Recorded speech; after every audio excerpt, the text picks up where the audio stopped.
Yo, what is going on? How are y'all doing? Welcome to the new SarCAST episode after everything is wrapped up in MPL Indonesia and MPL Philippines week 8. We've wrapped things up. MPL Philippines ended just yesterday on Monday instead of Sunday because obviously of the whole change of broadcast timing because of that typhoon. But welcome, ladies and gentlemen, to the SarCAST episode again with Mirko. There's going to be a lot of topics to actually talk about, discuss about. I'm going to have a few images pop up here and there as well for the MPL ID and PH standings versus what I predicted, right? Because before season 10 started, I actually made a prediction video on who I think will be the top two or every single position of the standings. I filled it in. We'll see how accurate my predictions were, but on that note, I think we're just gonna go and start right now, ladies and gentlemen, with MPL Indonesia first, right? Let's talk a little bit about MPL Indonesia, man, because oh my god, the final days or the final 3 days of MPL Indonesia were just absolutely amazing, right? Again, I've said this many times before in previous SarCasts too, but it feels so satisfying that the conclusion of MPL ID was held back all the way to the final day because of how competitive it is, right? Well, not the final day, but the final week. Week 8, day 2 basically sealed it with Rebellion winning against Aura and EVOS losing, right? And Geek Fam losing as well. So Geek Fam, no playoffs. EVOS, no playoffs. Rebellion, playoffs. So it all ended up being concluded in the second day. I really wished it was going to go to the final day, right? Imagine if, let's say, EVOS, let's say all three teams down below, actually, EVOS, Geek Fam, and Rebellion had to go for a 3-way tiebreaker, right? That would have been crazy, but obviously it didn't happen. But still, we got an amazing season, man. Season 10, MPL Indonesia has been insane. I think in terms of entertainment value, I would rank it as number 1, right? It was so entertaining. It went all the way, the drama, the sadness. Again, like when Geek Fam lost, it was heartbreaking. You guys could see. Right, even the players were crying. Eterna and Arashi teared up. Well, Arashi teared up. Eterna was crying, right? And you can really feel the emotions that the players did, and full respect to the staff, the production staff that actually made that happen, right? Because they made all these moments happen. The cameras and the player cams, etc. Just really good production from MPL Indonesia, and it helped elevate the crazy season of MPL ID that we got this time. But for Philippines, I didn't really follow like the drama, the storylines that much. I know the standings. I've watched a few videos, reactions. I have reacted and I've analyzed a few matches, but I don't really know the entire thing, right? So I'm not really going to talk about the story and how I felt about watching MLPH as a whole. The matches I did watch, though, were absolutely amazing. Macro masterclass, micro masterclass. There's so much that we can learn from Filipino games, and I hope the Indonesian teams are also learning from it, right? Because they are the teams to beat. Philippines is the country to beat at this point in MLBB. But I think right now we are going to move on to just the PH standings and ID standings and my predictions on them right before. So let's move on to it right now, ladies and gentlemen. Boom, bang, bada bing. Firstly, we're going to be talking about MPL Indonesia. So what you see on my left here, on your right, is my prediction, my power rankings of the Season 10 teams. This is what my predicted would be the outcome of Season 10. And this is obviously the real thing that happened, right? So based just off the bat, instantly, I got the top 2 right. RQ Onic, right?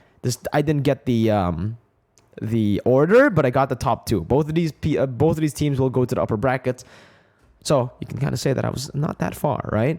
Alter Ego number 4. Now that's where there's a mistake. Alter Ego BTR, I got that one right though. Alter Ego above BTR. Aura all the way down in 6. I predicted Aura being 6. Now everyone called me crazy, guys. Everyone said, "Oh, Mirko, you're crazy. Aura are so good, etc." But I predicted it, man. I said it. I don't think they're gonna be as strong as they were in Season 9, and I explained it, right? I explained that maybe because They're not going to be as crazy as before in terms of the drafting, etc. In the beginning of the season, I was kind of shaky, right? I was like, oh, okay, I guess I was wrong, man. They were top tier. They were a top tier team.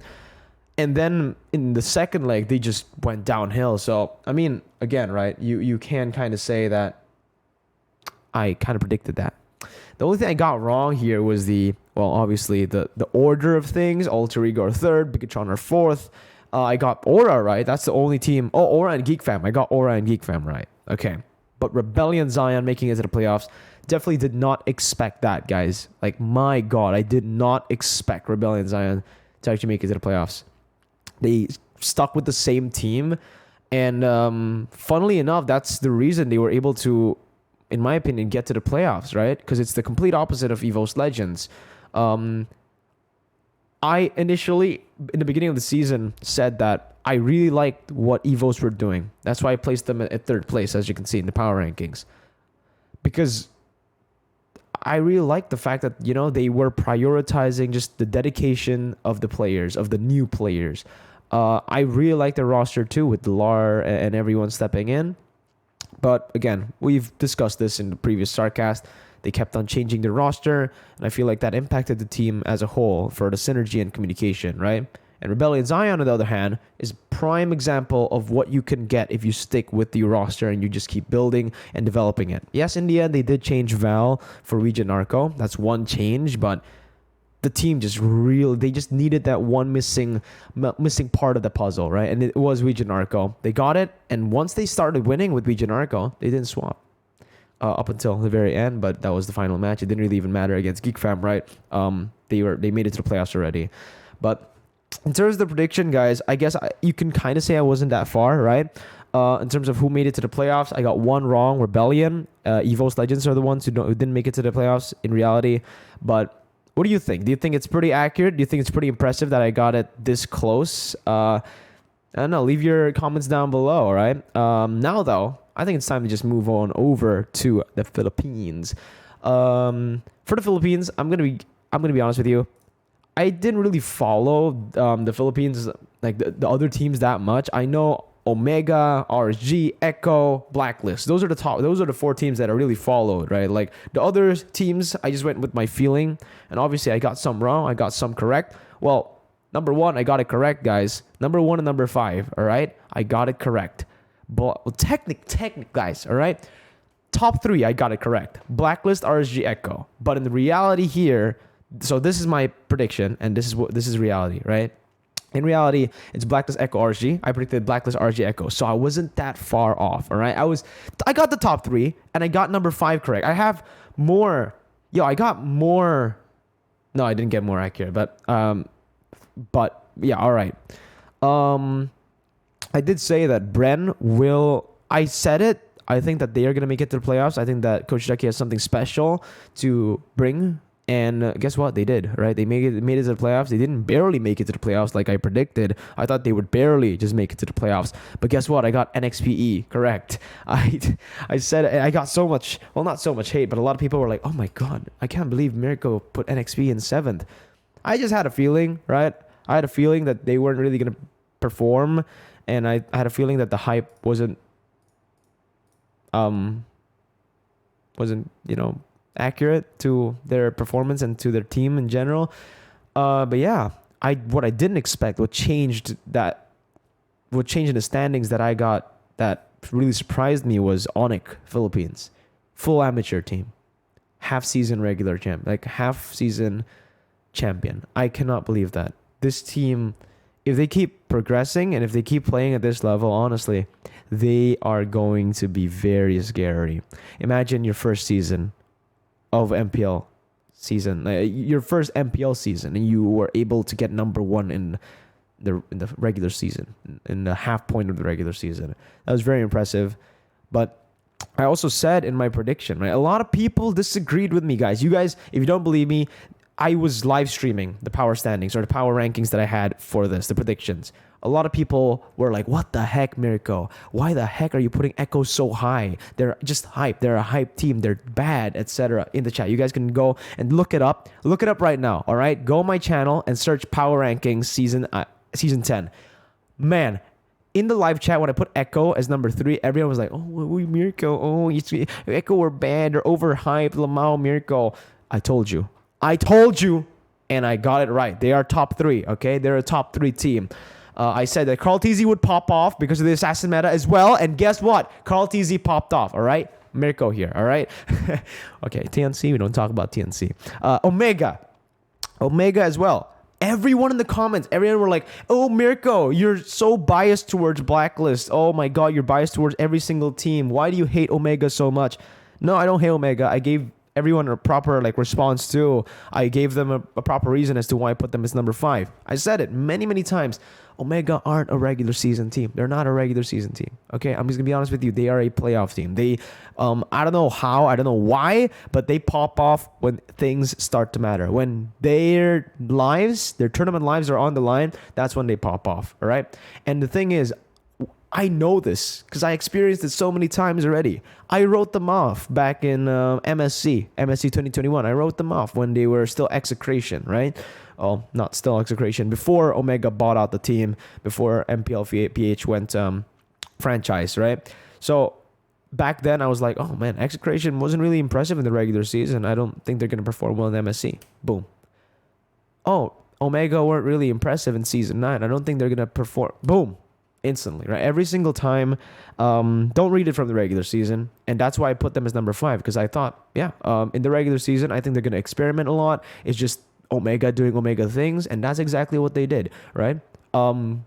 They swapped out their main 2 mid laners, the duo mid laners, Chaknu, well, not duo mid laners, mid and roam combo. Chaknu and Etumax were swapped here and there, back and forth with, what's it called? I forgot the tank's name. Mirko. I think it's Mirko and Kill VJ, right? So there were a few changes there, ladies and gentlemen, that you were going to see. You saw as well, right? Give me a sec, guys.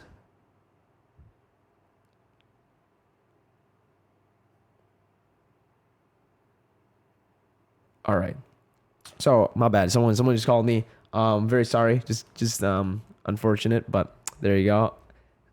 I got it pretty all right though. It was a pretty accurate standings in the end. But boom bang bada bing. Just gotta tell my friend here who's calling me that I'm recording. But yeah. There you go for PH and ID standings, right? Now we're gonna move on over to another spicy topic. This one's really interesting. This is, holy man. Oh, dude, I can't believe it. All right, the topic is KAIRI is your MPL Indonesia MVP based on points. Now, why didn't I say he's the official regular season MVP? Is because how they're going to choose the regular season MVP this season, which I believe is still kind of a weird system, isn't just going to be based on points. Didn't make the system. I personally don't like it 100%, right? But basically you have to be, the points matter definitely, like getting to the top 1 or top 5 matters a lot, but then there's going to be a voting on who gets the MPL ID regular season MVP. Hopefully it's still KAIRI because, you know, for me, I look at the points and that's all I look at, right? So right now KAIRI's number 1. Later on when they tell us to vote, I'm going to be voting for KAIRI, right? Because in terms of points, he is. And it's just so impressive, right? Let's skip over all that. Just vote for KAIRI if you think KAIRI is the regular season MVP. If you guys care about the point system and you guys think that the point system should be awarded fairly, then I personally believe just vote for number 1 when they ask you to vote. But yeah, let's talk a little bit about how crazy this achievement is, right? Because a lot of people were expecting this. I'm going to be honest with you. A lot of people were expecting this. A lot of toxic Filipino fans were expecting this in my chat every single time as well. They're just saying that, hey, man, KAIRI's Filipino. When he joins the Indonesia League, he's going to destroy everyone, man. He did. He performed really well with his team. But you got to give credit over to the team as well, right? I love KAIRI, man. I love KAIRI. He's a great player. Obviously, I respect him. He used to be Onyx PH used to be my favorite Filipino team because of the roster that they had below everyone. So I'm glad that they're in Indonesia, that I can interact with them. But it's a team game, right? Mobile Legends is a team game, especially in MPL level. When a person gets MVP in the team, you can't just fully say that, oh, KAIRI carried Onyx Esports. No. Did KAIRI carry Onyx Esports in a few games? Yes. In a lot of games? Maybe, yeah. But how did he carry Onyx Esports? How did he win the games that he was maybe performing bad as well? It's because of the team, right? Because of the coaches. Aldo, yeah, Mars, the entire roster of Onyx ID as well. They just helped him. They enabled him in a lot of these situations, and that's why he's MVP. Not to take away from any of his individual skills. I didn't mention that because we all know how crazy KAIRI is, right? We don't need to talk about that anymore. We don't need to say that, oh, KAIRI is amazing. We all know that. We all know in terms of macro. I think overall right now, he is the best jungler in Indonesia in form. Who is in form, right? That's why he's number 1 in the MVP standings. Number 2 is CW, which is crazy, right? So 2 Onyx members in the top 2. Yeah, it just shows how strong Onyx Esports really is this season. But on the other side, everyone expected this, right? Everyone was saying, "Oh yeah, KAIRI is a strong player. He's a good player. He was the best jungler in MPL PH before as well. So it's not really strange that he is and the MVP in MPL ID." I just want to give you guys a little bit more to be impressed at, right? Because maybe when he was MVP regular season or when he was an MVP back in MPL PH, everyone kind of expected it. Everyone downplayed it, saying that, oh yeah, KAIRI is good. But as an import, you got to understand, as a Filipino, as young as them, he's a very young player, right? So just imagine it. Someone as young as him, someone who is still very, very scared, in my opinion, right, of being imported. Again, you're leaving your hometown, you're leaving your family, your girlfriend. Obviously, you have Coach Yeb, which that's the original reason as to how he was able to get, like, he can move to Indo if Yeb joins too, right? So that he has a guardian over here that their parents trust. But other than that, still though, it's still a lot of pressure as a young Filipino prospect, right? Man, moving over to another country, coming over to a team with a lot of players that you knew, but you weren't close before. You had to make new friends. You have to adapt to the environment, the culture. You have to obviously perform in front of the biggest, and this is not an opinion. This is an ultimate fact. The biggest MPL or Mobile Legends audience in the world, Indonesia. The most passionate as well in terms of fans. Performing in front of them is definitely going to be a lot of burden on KAIRI's shoulders, right? And he did it. He did it, man. Like, it's absolutely just amazing, the fact that he's able to go through all that and still be performing at his peak. So congratulations, KAIRI, if you're watching this. And obviously, congratulations to just Onyx Esports in general, man. The whole coaching staff, the whole team, they did it together. Even the MVP here, KAIRI, he performed so well on his own, but his team enabled him to do so well, right? So give a clap, guys. Give a clap. And tell me your opinions as well in the comment section about the 2 topics that we've spoken of, that we've been talking about so far, right? Because we're going to move on over to a very, very interesting topic. MPL Cambodia and Turkey. MPL Cambodia and MPL Turkey have wrapped up, ladies and gentlemen. And if I'm not mistaken, yeah, MPL Cambodia, their champions have a Filipino team. Filipino coach, my bad. So the team that won MPL Cambodia is Burn X Flash. Now, is Hesa also Filipino? That's a question I have. Is Hesa also Filipino? Or no, right? I think so. But another thing congratulations obviously to Burn X Flash. Finally, it's amazing to see that another team aside from Impunity and See You Soon can actually do something, can win MPL in Cambodia, because it felt for so long that it was just those members, right? See You Soon, Impunity, back again here and there. I'm sorry if you guys can hear the rain, by the way, in my microphone, because it is raining outside. But I'm just glad to see something different here in MPL Cambodia. Burn X Flash, congratulations. Hopefully we get to meet at M4. I can't wait to meet all the players and obviously the coaches as well. But the crowd was what surprised me most in MPL Cambodia. Obviously, I didn't watch the games just yet. I will be planning to do an analysis on MPL Cambodia's grand finals. We will see that. But firstly, I really do want to just talk about the crowd, because that was the most surprising thing to me when I watched it. When I saw someone's story about like Cambodia, I was like, holy, what is that crowd? I think the crowd was bigger and it had more people than MPL Indonesia and Philippines, right? Well, you can give them there is a reason to that. You can say that, okay, in Cambodia they didn't have to pay for tickets. They could just watch it. I think that's the system, because early on in MPL Indonesia, that was a system as well. I think in the Philippines as well, you don't need to pay. All you need to do is show that you are vaccinated, right? But Indonesia, we sell tickets, and we have a maximum amount of chairs, right? There's a maximum capacity, and that's why. And we're still COVID is still a thing, so we're still regulating that. In the playoffs, we'll definitely see that kind of crowd, but it's just crazy to see that kind of crowd is possible in this COVID world. And I'm glad to see the world going back to normal, right? That's what I want to see from esports events. The passion and the amount of people screaming, yelling. The fact that we can hear the audience every single time a good play happens is crazy. And in Indonesia, unfortunately, I only heard that kind of passion and from the crowd in RQ and EVOS matches, right? And while we're on the point of just the viewers and the audience, right? I do want to talk a little bit about this, because early on in the season, I said before the season even started that I want MPL Indonesia to be a bit more like Philippines in terms of how the players act on camera when they're being interviewed, and how the audience kind of, shows themselves, passion, how they show their passion, right?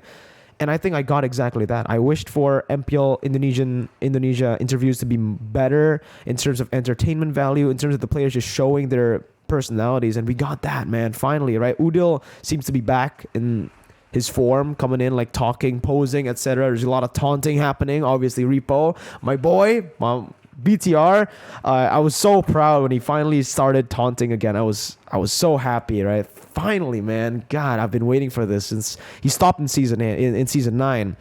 But yeah, just everything felt more alive this season. The audience as well, the chants, the songs that they were singing, just like a football match. And in the comment section, you're always going to find these stupid people who are discrediting, or not discrediting, but who don't appreciate anything, right? They just hate on everything. Back then in season 9 of PH, when I felt like it was just very entertaining, the dance battles happening between the players, the taunting, the interviews, the chat was just spamming cringe. But I love it. And in the end, everyone loves that, right? Would you rather have something fun, or would you rather have something boring? Fun/cringe is way better than boring. I'm going to be honest with you, right? And this season too, a lot of people in the comment section, well, at least in the English comment section, I don't know about the Indonesian comment section, probably the same though. They were all kind of saying oh, I can't believe the audience is so loud, they're so cringe. Bro, they paid to watch MPL ID, to watch their favorite team, to watch their favorite players up on stage. The fuck? What, you expect them to just be quiet, sit down and just watch the game, don't say anything?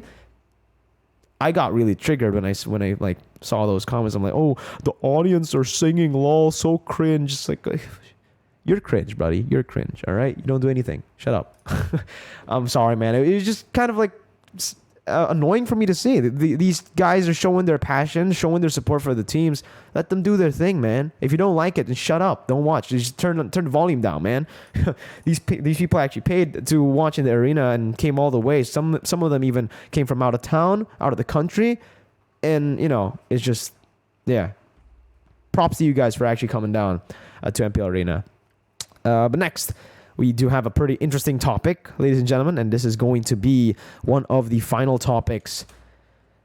EVOS. New history for EVOS Legends, man. I'm sorry, it's unfortunate for EVOS Legends, but it is a new chapter or a new page in their history books, right? It was M1, but now it's the first time in the organization's history, or at least for the Indonesian EVOS, to not make it to the playoffs.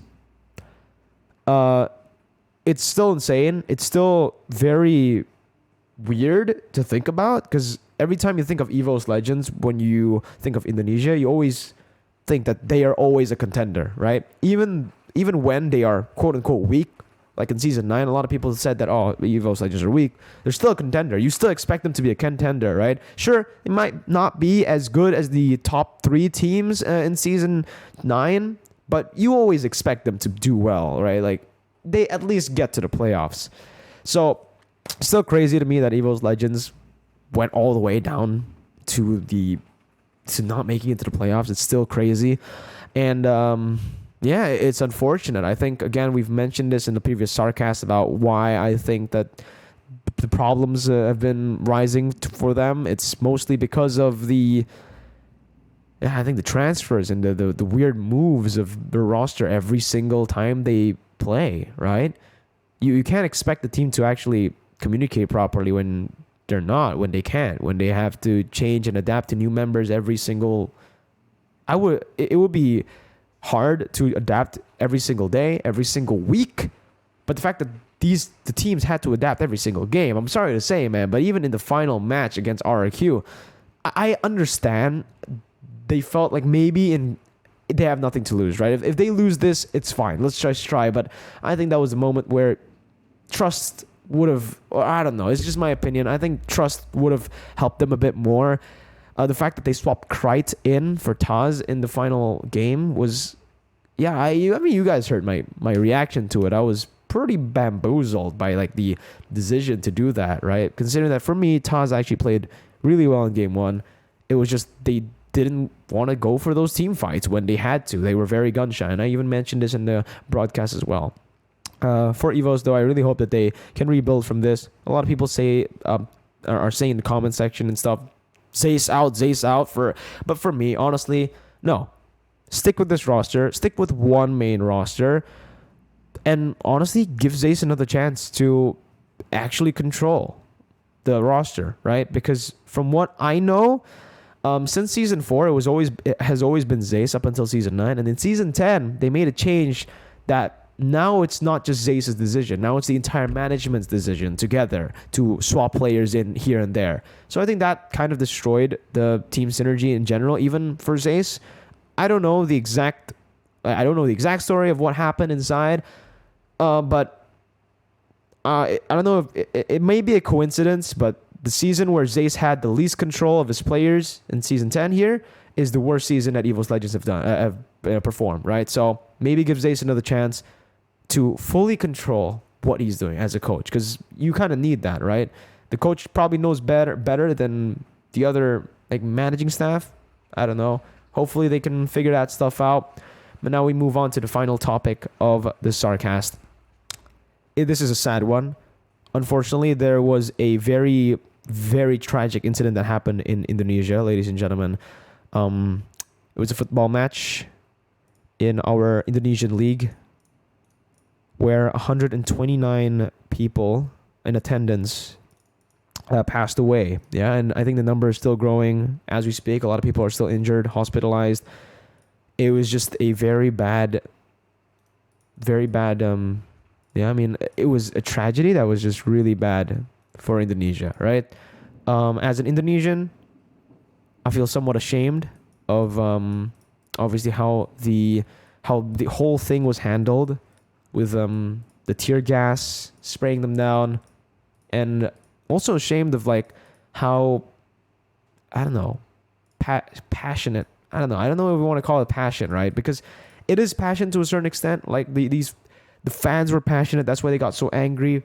But the fact that they couldn't control their emotions, the fact that they just, went over to the pitch and started just rioting, I guess, right? It's just not a good look for Indonesia. And I understand that, right? Obviously, condolences to all the families who suffered loss. This is something that Indonesia will definitely learn from in terms of everything. The event organizers, everyone involved, and everyone who's looking at this as Indonesians will definitely take this as a lesson. And since this incident happened, I've been seeing a lot of comments everywhere in the live chat of the English stream, everywhere, just saying that M4 needs to be relocated. We are, as Filipino, and even in my comment section, a lot of Filipinos are like, we are very worried about our players' safety if they go to Indonesia. And again, what happened there was absolutely horrifying. What happened in in that stadium was absolutely horrifying, absolutely kind of ridiculous as well as how they handled it. But you guys can definitely expect M4 to be very, very, very secure. All right. Moonton are doing their best. Obviously, they've been preparing for this event for quite a long time now. That's why they revealed the location, Jakarta, very early on. They've been putting so much work onto it, and I'm just here to tell you guys, to reassure you that M4 in Indonesia, I don't think it's going to change. I don't think they're going to relocate, but I think because of the incident, the football incident, M4 is going to be extra safe, right? Moonton are going to put extra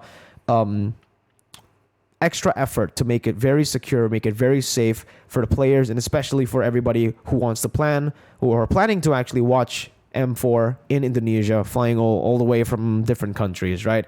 So I know it looked bad, but this is a very, very good lesson in the end for every Indonesian, for every event organizer, and especially for us in the esports scene, right? We are definitely going to take this and we are going to learn from it, and we are going to make it secure.